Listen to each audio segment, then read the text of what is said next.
All right, guys. NBA playoff predictions for round one of 2016. I don't think this year is going to be much of a prediction, especially for the first round. And the reason is because I don't think any of the bottom four teams have any chance of beating the top four teams on the West or the East. So I'm going to keep it brief and let's get to it. So, Warriors and Rockets, I honestly think that the, the Warriors are going to win very easily. If the Rockets get lucky, they'll probably win one or I think the Rockets might win one game if they're lucky. If they get extremely lucky, they'll win two. But I don't think that's gonna happen. So I think the Warriors are gonna win pretty easily. But what I'm happy about is that of the bottom four teams on the Western Conference, the Rockets matched up with the Warriors, and the reason why is I think that's a good matchup. Like it's a better matchup. Is the reason is because I think the Rockets are potentially the most talented team of the bottom four, and they play a fast-paced game as well. And I think they have the best chance against the Warriors, but they're not going to win. So Warriors will take that. Okay, so Clippers and Blazers. Okay, the Clippers finally have their entire squad. They're healthy, and they got a really good rotation going on. I think the Clippers are going to win for sure, without a doubt. The Blazers, they don't play any defense. Neither do the Clippers. They both suck on defense, but the Clippers are just way more talented, way better ball movement, and they just have so many weapons now. So I think they're gonna win for sure. Whereas like the Blazers only have like two scorers, which are the two guards, Damian Lillard and CJ McCollum. So I mean, aside from them, they don't really have anyone. So yeah, I'm gonna go with the Clippers. Okay, Spurs and Grizzlies. Now Spurs, this is a completely different Spurs team. They're at 67 and 15, and the Grizzlies, I know they have beat the Spurs before in the playoffs years ago, but this is a completely different Spurs team. Like I said, they have the fourth best record of all time. And this Spurs team is a very, very good defensive team. And Grizzlies are they're like missing players and stuff like throughout the season. I can't believe they even made the playoffs. But yeah, like they don't have Marc Gasol, and they don't have like a full squad. And even if they did, they wouldn't be able to beat this San Antonio Spurs team. So I'm gonna go with San Antonio Spurs. Okay, so Thunder and Mavericks. Now Westbrook and Durant are way too good. And I think the Thunder are the second, if not second or third best team on the Western Conference. And so they have a lot of offensive power, but they don't play defense either. It's really sad that there's only like two good defensive teams in the entire Western Conference, or yeah, and that's the Spurs and the Warriors. So, but anyway, the Thunder, they need to have their scoring a little bit better distributed. Westbrook's getting a lot of assists, but man, like I feel like there are other players that need to step up on defense and on scoring, because Westbrook and Durant cannot do everything by themselves, and that's what it seems like every single game. So if they get their players to step up, they can make it really far. But regardless, they're going to beat the Mavericks. Mavericks don't really have anyone.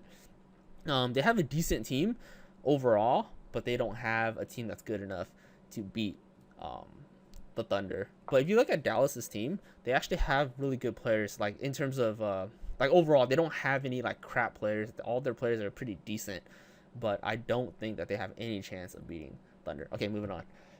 Cavaliers and Pistons. Now Pistons, in my opinion, are the team that could beat anyone, but they can lose to anyone. So I wouldn't be surprised if they actually take a few games from in the series, but I don't think that they're gonna win the series.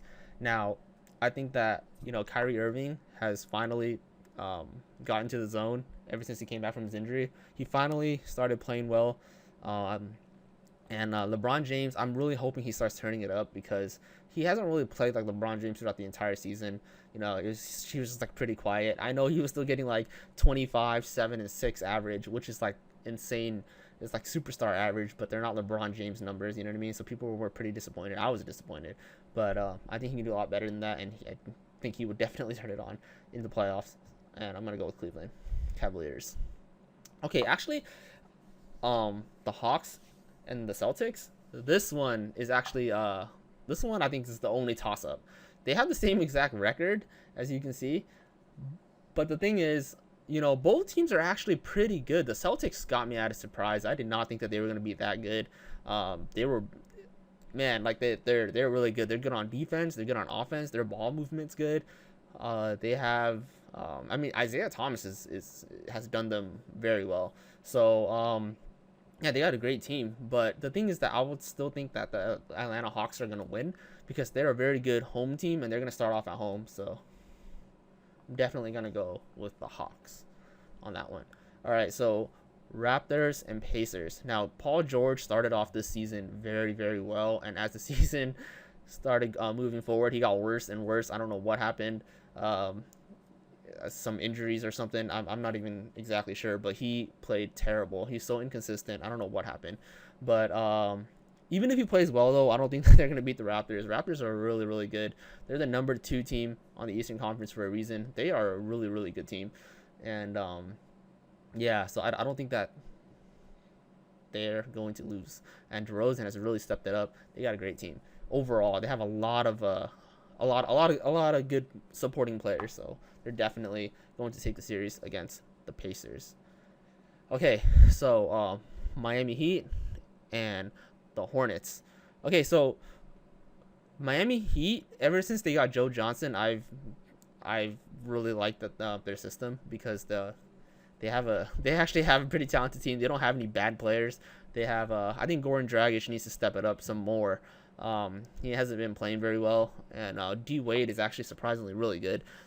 Still, like, he's still pretty damn good, and I think D Wade could easily average 25 and 5, and which is pretty amazing at his age and all. But yeah, I'm gonna think that the Heat are gonna take this because the Hornets they still need more years to come. They're a very young team. Kemba Walker's getting a lot better, but I don't think they have any chance of beating Miami because they are the Heat have so many veteran players who have been there and done it. So yeah, they have veteran players, they have young players, they just have a very good team overall. Their starting lineup and their backup. So I think that the Heat are gonna win. So these are my predictions. I know it wasn't that much detail, but thing is, there weren't many matchups that I thought were like a toss-up. I think that it's pretty straightforward for most of them. So hopefully I'm wrong. Hopefully we get an exciting first round, and hopefully I'll even be wrong, and some upsets will happen. But all right, guys, thanks for watching.